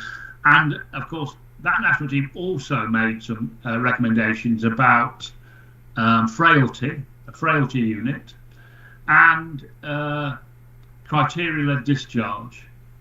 And I just wondered if I can ask Matthew to kind of finish this part of the discussion, and just say a bit about those two things as he finishes it off. Matthew. Yeah, thanks, Chair. So the I think first starting off the response, which I think Julie was questioning about system response. Yes, there is a clear expectation that all sister partners contribute to this, because this picture is as a consequence of us not having adequate flow, effective flow through the system, and that includes all partners. So there's a very strong message in relation to that. I think the report that Paul referred to as the outputs and the learnings from Perfect 10, I think it needs to come to the board. I think it needs to go to all partner boards, and I will be talking to our colleagues, because it's really important that all partners demonstrate that they're discussing the key learnings with their own organisations, given everybody's important contributions they need to make to emergency care of the people of Worcestershire. The visit from the national team, David, as you said, also included the creation of a co-located frailty facility for our ambulatory assessment of elderly people that probably don't need to be admitted, so that they can be supported better when they're discharged. That was something we were already considering, and had identified a space nearby the new ED when it opens in the Aikenbury building, and the team have looked to accelerate that again with support from the Health and Care Trust in terms of staffing from a therapy and from a specialist nurse perspective, and that work is underway, and we're hoping to have that in place in the middle of January. The other elements in terms of review of our +1 policy, which is when the hospital is full in ED, making sure that our wards are safely able to accommodate another patient to reduce the risk in the emergency department. That is under review, and Paul is leading that work, both for acute beds but also for community hospital beds as well. And the criteria-led discharge, Paul have led conversations, particularly with the specialist medicine division, who have perhaps the most opportunity to improve their consultant or nurse-led discharge. And some steps have been taken out of the previous agreed process, which we believe that will improve the ability for middle grades and consultants to set out the parameters in the notes for the nursing staff to respond to. So I think those additional points, I think, Chair, were important. I think it was also important that it was referred back to the national team, that there is no lack, as you said earlier, no lack of effort, endeavour and focus on improving flow. But this 30-bedded unit really is creating a culvert for the river, rather than addressing the real issue of the effective flow of the river through the system. And that, I think, still needs the continuing focus of all partners across the system. So we'll report back, I think, certainly through the subcommittees this month, Chair, and into the board, the progress on all of those elements, because these are critical to improving patient safety and patient experience. But they can't be seen as alternatives to improving the flow through our hospitals and our community beds as well. I'll pause there.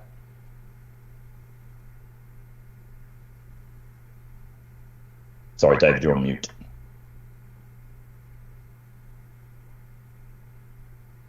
Sorry, while you were on, I had a telephone call from HMRC to tell me that there was a warrant out for my arrest unless I rang some number or something. It's good to know that the government are on top of this sort of issue. But we need to move on. I think we've had a good discussion about this. Can I just suggest in terms of the minutes of the meeting, that we kind of tabulate all of the various things that Paul talked about, that extras were being done, and the work around the extra 30 beds and the implications in one table. So it's absolutely clear what all of those actions are, so we can revisit them at another time. Can I, unless somebody wants to tell me otherwise, can I move on then to the committee assurance reports? Is that all right? Okay, let's move on then to finance and performance. Anything here, Richard, you want to say? I think most we have discussed already in the meeting. Maybe one remark to make, and that is about spending our capital in relation to the plan. We still have a huge gap versus the spend versus the plan, and that was a bit of a concern we asked the team to focus on. Okay. Other than that, I think we've discussed everything. Matthew? Yeah, thanks, Chair. And to that point, Richard, I've had 2 now meetings with Robert, with Paul, with Joe, with Vicky to scrutinise our spending plans and make sure that we've got a clear trajectory, so that we make sure that we spend our capital that is allocated this year. And if brokerage is required, that we have that firmly agreed, and so there's no doubt at the end of March that we're breaching any capital limits. So it's very much on my radar, and we're making sure that we're in a better place than we were. Thank you. Quality governance. Julie, anything you want to say? But we've mostly covered the issues today. We did spend some time talking about the new CQC approach, which does seem to be more constructive and helpful. I did chat that quite a lot. We also had the animal medicines optimisation report, where we discussed the delay to the digital care record coming in, which was disappointing. But other than that, it's covered in the notes. Okay, it is. That's true. Okay, noted then. People and culture. Again, we focused. We had some junior doctors coming talking about the freedom to speak up, and actually it was helpful that they came, because some of the issues they'd raised, Matthew was able to deal with straight away, which I think was helpful. But again, I think their reports reflected the extreme pressure the organisation's working under, and the fact that nationally we're short of certain key grades, and I don't think there's an easy solution to a lot of this. We discussed a lot about the attempts to improve recruitment and the times for that. But other than that, I think the notes are very accurate. Okay, Christine. Yeah, on the junior doctors, I just wanted to flag that we're looking at taking part in a pilot scheme which was created in Bristol called Ward, which is a peer-led scheme about the well-being and resilience of doctors, organised by junior doctors, focused on junior doctors. So hopefully that will help us to better support our juniors in terms of their well-being. Okay, thank you, Christine. Let's move on then to nurse staffing, safest staffing report. Thank you, Chair. Nursing and midwifery. Paula. Thank you. So I'll take the report as read. The overall assurance is showing is a level 5. Safe staffing was achieved for October. There were 32 minor incidents which were related to patients with cognition issues. And I just obviously wanted to reiterate, which we've done throughout the whole of the board meeting, around there is an increased turnover of healthcare assistants, and we're working with NHSIE, because this is attributed to most trusts at the moment, about how we can over-recruit those and bolster our workforce. And we've also still ongoing with our domestic and international pipeline, again with support from NHSIE. And obviously just to note as well that there has been an increase in maternity leave. And I didn't really want to draw out anything there. We've discussed staffing for the new unit. Okay, thank you very much. Any questions, comments? No? Okay, we note the recommendations that you've identified. Thank you. Midwifery? Yeah, Justine's on the line. Thanks, Paula. Good morning. Yeah, just to pull out some key headlines, really. So October was a really busy month. We've had a sustained peak through from August. Pleased to report that settled in November. You'll see that in the next report. Just to highlight some positives and why we made a recommendation that our assurance level went from 4 to 5, which was because of our sustained reduction in sickness, the increased fill rates that we saw in our roster during that time. We think that is highly likely to be partly because of the new incentive scheme and payments for bank, but also we saw the vast majority of our new starters join us. So some of our indicators have been maintained again throughout this month, and it was agreed that we went to a level 5 for this report.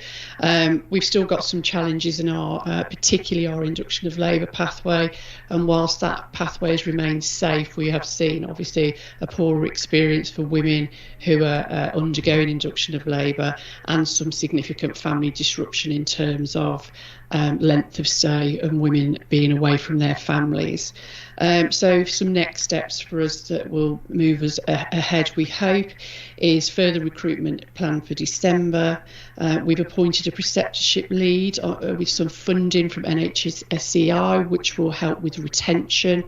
And we are embedding our new acuity tools. So you'll see the acuity section in the report for October is complete. However, in November we won't be able to provide acuity data because we'll be moving to the new tools, which are much better and give a better result and an all-round picture.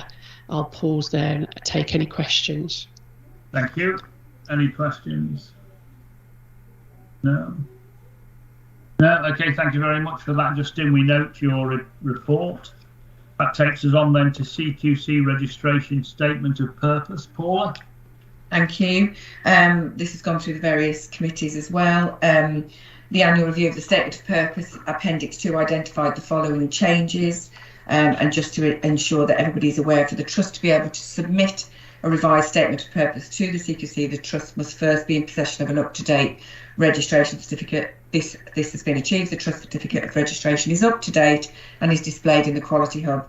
An electronic copy is also available on request. I'm noting my report for approval, please, from board. Thank you.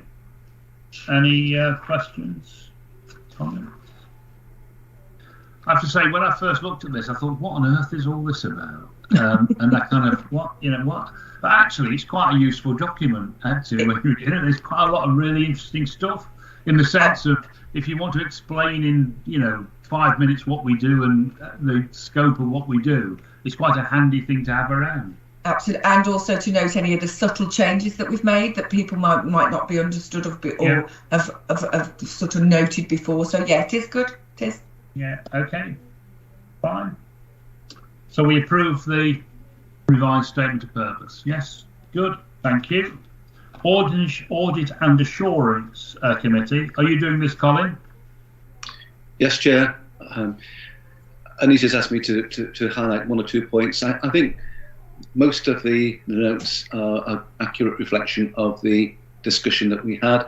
The point to highlight particularly, I think, is the first one relating to the external auditor's review of our value for money processes, which came up with some recommendations where they felt that there were deficiencies with our processes. The committee received a verbal update, which, under the circumstances of the pressure that the executive colleagues are under at the moment, seemed a reasonable development.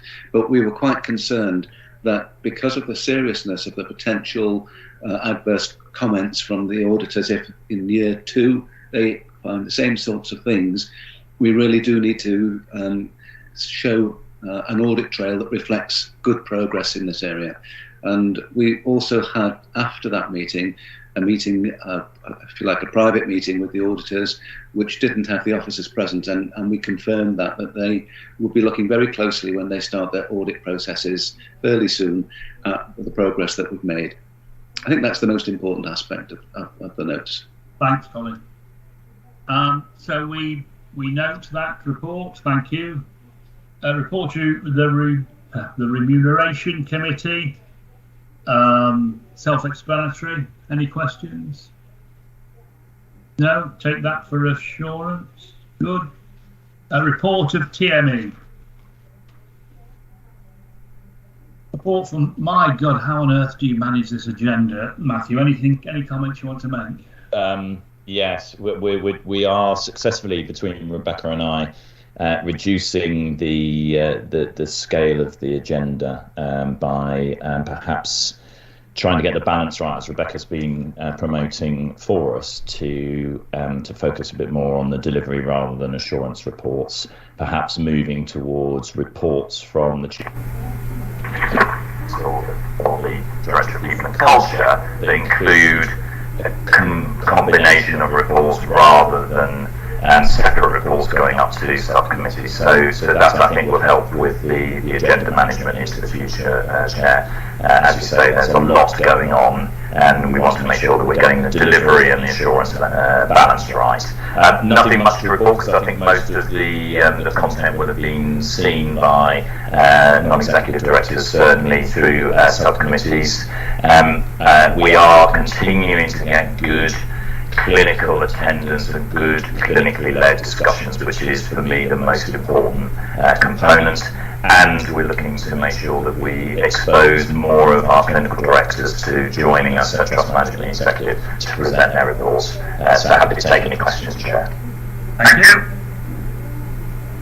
Noted. Move on. Thank you very much for that. Okay, new business. There is no date of the next meeting, 12th of January.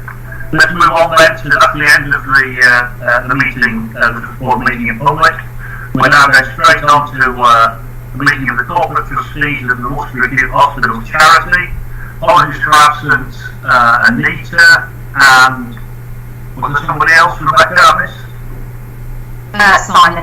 Simon, yes, okay. Declarations of interest are on the website. Minutes of the meeting held on the 14th of October. Are they a reasonable reflection? Yes, they are. Good. Charitable funds report for assurance.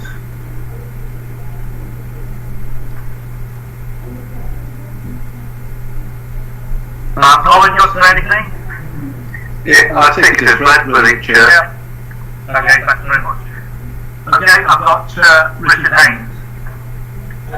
Chairman, outside the period covered by this report, and we'll bring this back formally at a future meeting, but just to let colleagues know, we've learned of the success of our latest bid for funding from NHS charities together, amounting to £81,000 to support a number of wellbeing initiatives, including the creation of wellbeing spaces, mental health first aid training, care support staff who are working as unpaid carers, and the development of financial wellbeing.